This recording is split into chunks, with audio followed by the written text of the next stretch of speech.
enseignements, hein, je n'écris pas. Donc on se laisse nous-mêmes, nous tous conduire. Qui a pour la deuxième fois, n'est-ce pas, fait mention de la dîme dans les Écritures?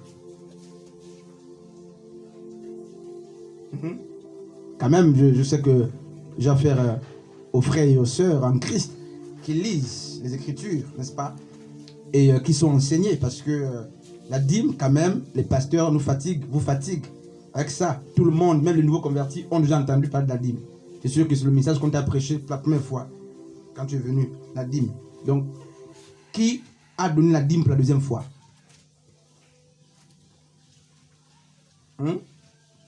Sœur Lady?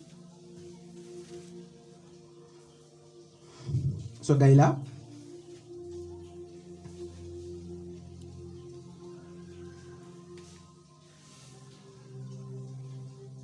Qui a donné pour la deuxième fois, ou avec qui la dîme apparaît-elle pour la deuxième fois dans la Bible? Sœur Cléna? Oui? Pas? Sœur Gaïla? Sœur Gaïla, la lecture de la parole? Oui? Sœur Gaïla? Qui? Ok. Frère Guy? Avec Isaac. Non? Il a plus compris dans le sens des monuments. Voilà, là il est des hôtels, des monuments, tout ça, oui. Mais je parle de la dîme. Pour la deuxième fois, frère Fortuna. Ok, frère Julien, frère Sœur Joss, frère Ophé, Mahan. La deuxième personne à avoir, pas donné, mais à avoir promis de donner la dîme. C'est vraiment paradoxal. Vous voyez, c'est Jacob. Et nous sommes dans Genèse 28. Il fuyait son frère. C'était qui le frère de Jacob? Ésaü. Voilà, merci frère. Il fuyait son frère. Pourquoi? Vraiment, c'est comme ça qu'on m'a enseigné. C'est mieux comme ça. Le droit d'aînesse qui avait été volé. Non, on va voir. Il a volé le droit d'aînesse, vraiment, et il a fui. Et qu'est-ce que signifie le nom Jacob sur Gaïla? Mahan, frère Julien, sur Cléna. On va toucher. Oui, frère Orphée. Oui. Ouais, trompeur, usurpateur, tout ça. Voilà, merci. Et quel fut le deuxième nom de Jacob? Oui, Israël. Merci. Voilà. Donc, pendant qu'il fuyait son frère, il va faire un vœu. Nous sommes dans Genèse 28 à partir du verset 20. Jacob va dire à Dieu, si tu me préserves, n'est-ce pas, de la violence de mon frère, si tu me gardes contre mes ennemis, je te donnerai le 10e de mes biens. Il dit, si tu me gardes, alors c'est quelle phrase? Jérémie. Il dit, si tu me gardes.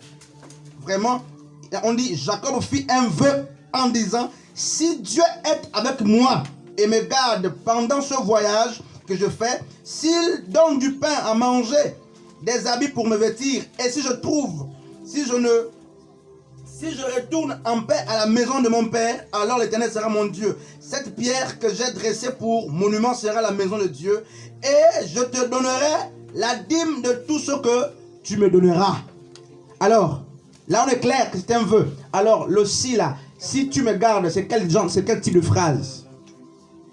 Genèse chapitre 28 à partir du verset 20. C'est quelle phrase, les élèves?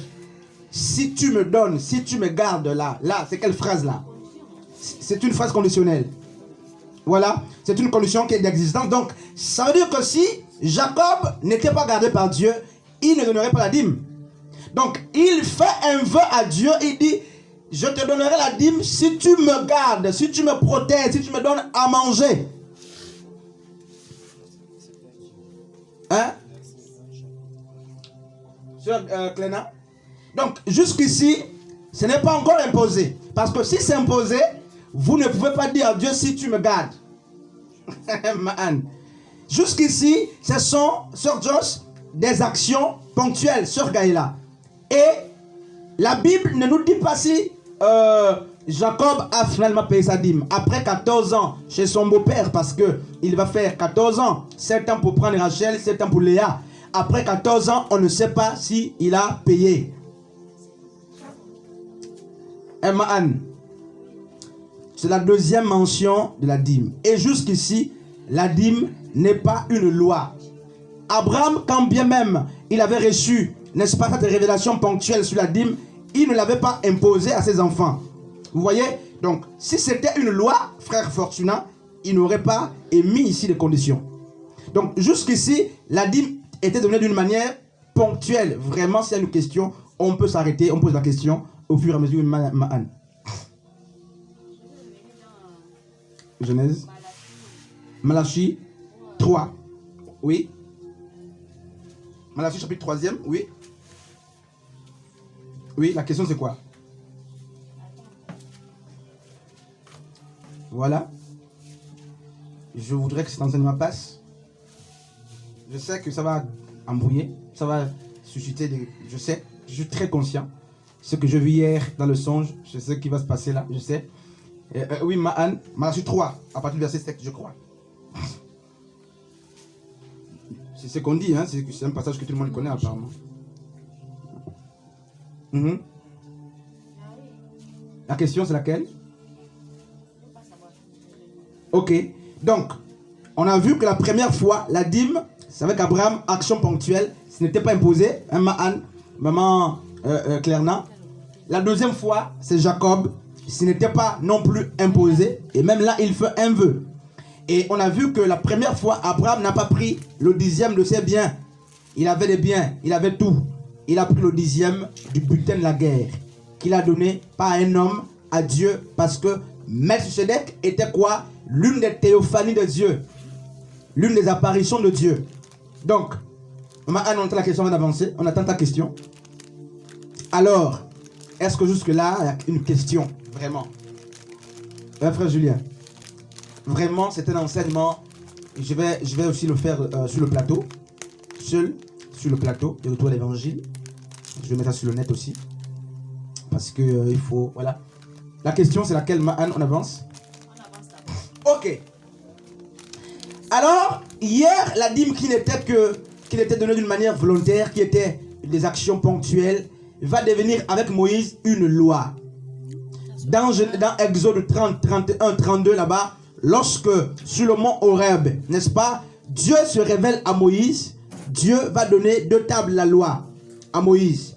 Et ces 2 tablettes, Moïse va d'abord les briser à cause du veau d'or qui était dressé dans Genèse 22, parce que Moïse va y faire plus de 40 jours là-bas. Et Aaron, qui était laissé à superviser le peuple, va être détourné par le peuple dont il avait la gestion.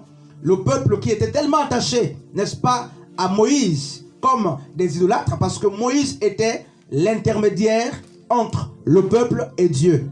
Et puisque l'intermédiaire n'est pas là, le peuple cherche un autre intermédiaire. Et ils diront, faisons-nous un Dieu. Et qu'est-ce qu'ils ont fait? Ils ont pris les bijoux qu'ils avaient, tout ça. Ils vont se fabriquer avec la participation d'un pasteur, parce que Aaron était comme un pasteur, un gardien. Avec la participation d'Aaron, ils vont fabriquer un veau d'or à qui ils vont vouer un culte. Et Moïse va descendre avec la loi de Dieu. Quand il descend, pris par la colère, Moïse va briser pour la première fois les lois de Dieu. Les tablettes sur lesquelles, n'est-ce pas, étaient écrites toutes les lois. Hein, vous connaissez l'histoire. Vous connaissez quand même l'histoire, frère Fortuné. Et Moïse va devoir répartir pour que Dieu écrive en nouveau ce qui était écrit déjà sur, n'est-ce pas, les premières tablettes. Bref, la loi de Moïse, c'est quoi? Parce que les gens disent, mais la loi de Moïse n'est pas abolie. La loi de Moïse est là, ok. C'est quoi la loi de Moïse? Mais en fait, la loi de Moïse avait 3 compartiments. 3. Quand on parle de la loi de Moïse, on parle de 3 niveaux de la loi. La loi, d'abord, qui est cérémonielle. Donc, la loi qui avait, n'est-ce pas, un trait avec le culte.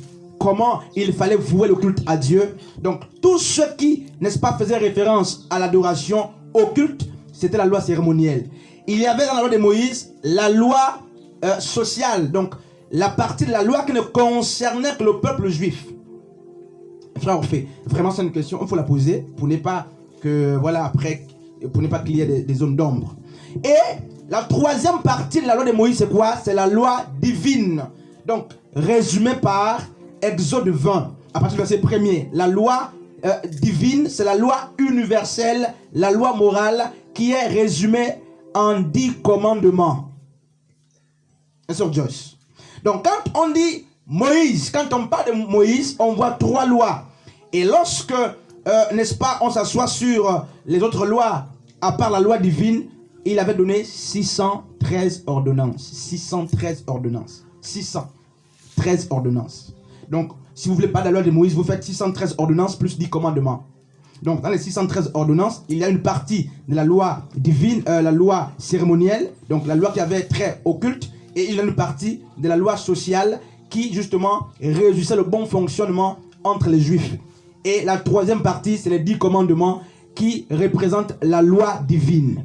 Et donc, lorsque les gens disent, par exemple, dans Matthieu 5, 17, je crois que Jésus a dit, je ne suis pas venu abolir la loi et les prophètes, mais vous parlez de quelle loi? Il ne s'agit pas de la loi divine, parce que la loi divine ne peut pas passer. 613 ordonnances plus 10 commandements. N'est-ce pas? Donc, c'est une question sur Gaïla, il faut la poser. Et donc, c'est parmi les 613 ordonnances que va désormais apparaître quoi? La dîme. Hein, Sœur Gaïla? Donc, hier, la dîme était donnée d'une manière ponctuelle, d'une manière volontaire, mais avec Moïse, la dîme va devenir une loi. Et dans Deutéronome 28, la Bible nous montre clairement le sort que subissaient ceux qui ne respectaient pas la loi. La Bible nous parle des malédictions et des bénédictions qui accompagnaient, n'est-ce pas? Voilà. Donc, tous ceux qui n'étaient pas soumis à la loi étaient maudits. Ça veut dire quoi? Ceux qui ne payaient pas leur dîme étaient maudits. Parce que ce n'était plus sous l'ère d'Abraham ou sous l'ère de Jacob, où la dîme était donnée d'une manière ponctuelle. La dîme était devenue désormais une loi. Une loi. Et qu'est-ce qui se passe? Malachie, n'est-ce pas? Malachie n'est pas donné prophète. Attention. Malachie n'est pas donné prophète parce que les gens nous disent que Malachie est donné prophète. Non. Les prophètes étant jusqu'à Jean-Baptiste. Malachie, qu'est-ce qui se passe? Il va constater, jusqu'à là on n'est même pas encore rentré, il va constater que le peuple ne respectait plus la loi. Le peuple n'apportait plus, n'est-ce pas, dans la maison du Seigneur. Malheureusement, à cette époque, Dieu était dans un temple, représenté par l'arche.